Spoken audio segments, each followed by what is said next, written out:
Gabi ng Misteryo. Okay, mga ka-misteryo, mga ka-adventure,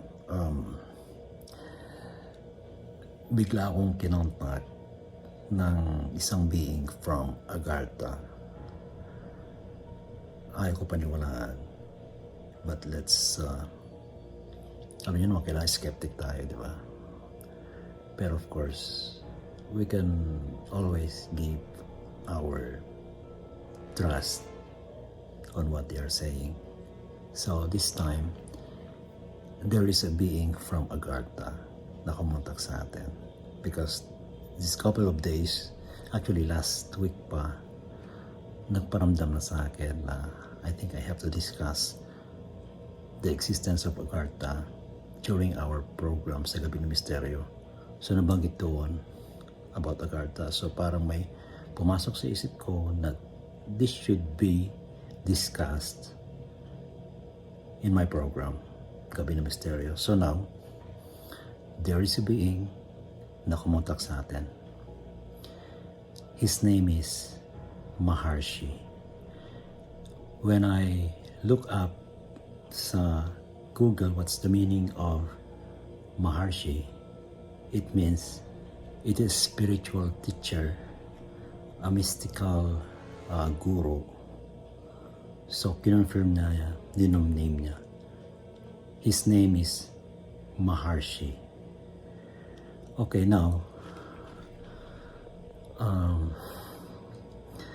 wala akong naka-ready. Actually, wala naman talaga akong ready na tinatanong. So, impromptu lahat yung itatanong ko about any being na nakakausap natin. So now, actually marami akong mga tanong about Agartha.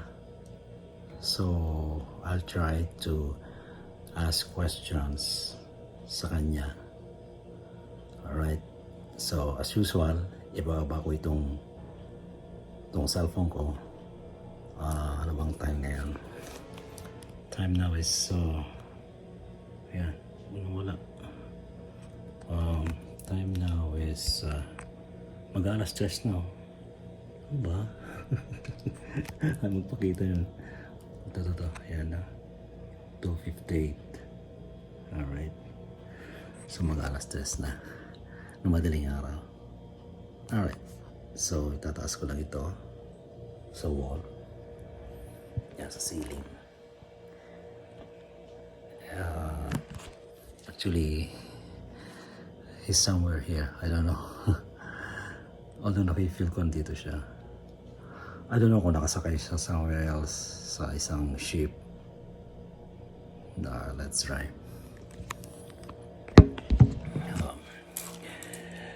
Good morning po.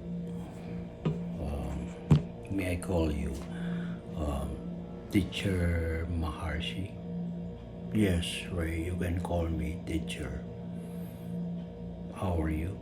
We are fine.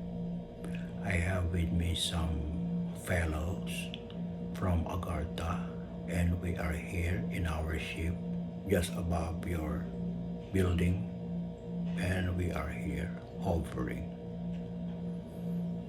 So, this is a distant communication? Yes. We are connected to your brain system right now, so we can communicate with you so easily. Okay.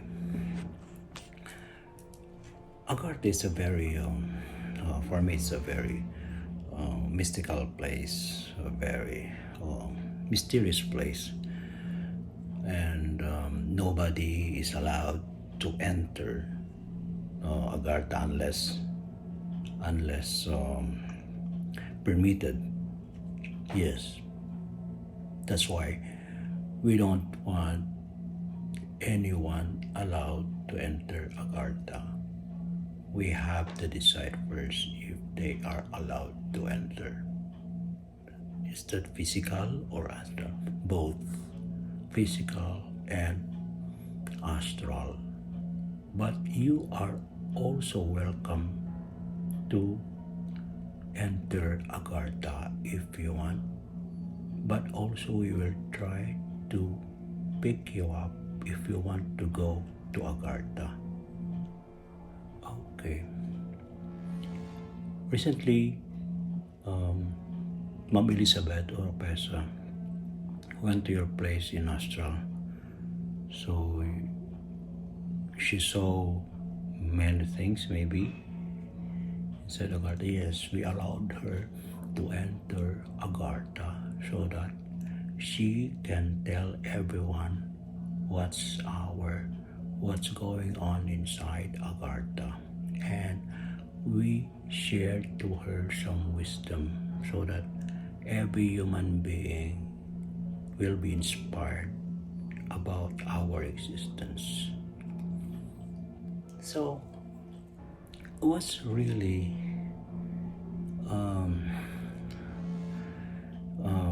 the purpose why Agartha exists? Agartha has been existed for so many years, thousands of years ago, and we're already here to give more information, to give more help to humans in the surface. Okay. So, are you telling me or you're telling us that you're helping humans on the surface for so many years? Yes. We are giving you our wisdom, also knowledge about ancient civilizations, especially the existence of Lemuria and Atlantis and other ancient civilizations. Okay. So, what do you think, Teacher Maharshi, about today, the situation of the planet, of the countries? That's the reason why I tried to contact you, Ray. We would like to tell everyone to please don't be so angry about what's going on. Try to think about positiveness. Pray and meditate so that everything will be okay. No war, just peace and love for everyone. So are you saying that there is a threat of big war? Yes, we saw that already. We don't want that to happen. We love human beings. We love this planet. We have to take care of everyone here. We are all family here. So we have to take care of one another. Whatever differences should be resolved peacefully. We will never allow such violence to happen in the future.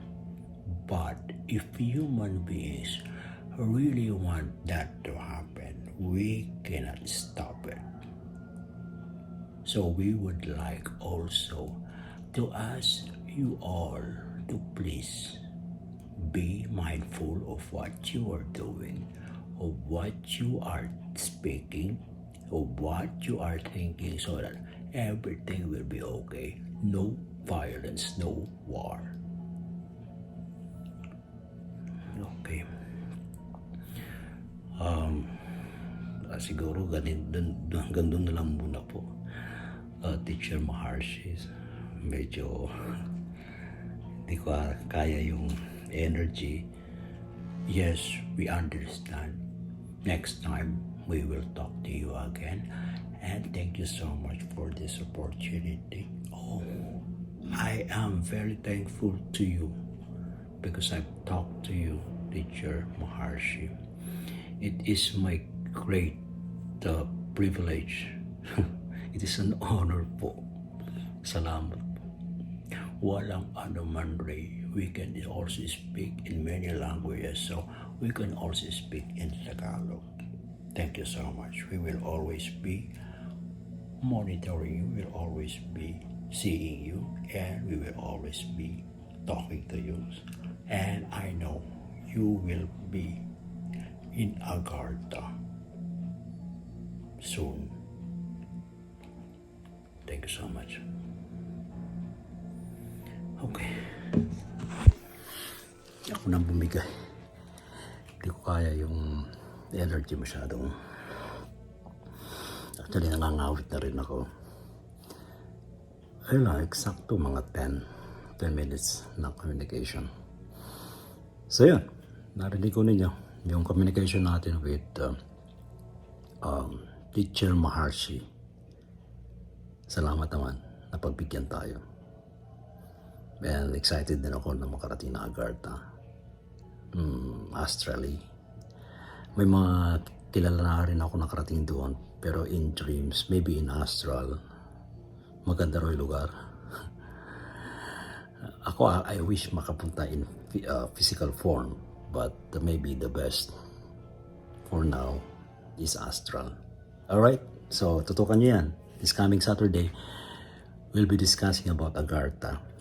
And I will be sharing this message, this communication. And we can discuss about it. Alright? Anyway, mayroon din ako mga ibang mga guests. Maybe we can also, baka mapagbigyan tayo ni Ma'am Elizabeth. Alright? 10 to 11 p.m. sa DZRH, Gabi ng Misteryo, Sabado. See you. Gabi ng Misteryo.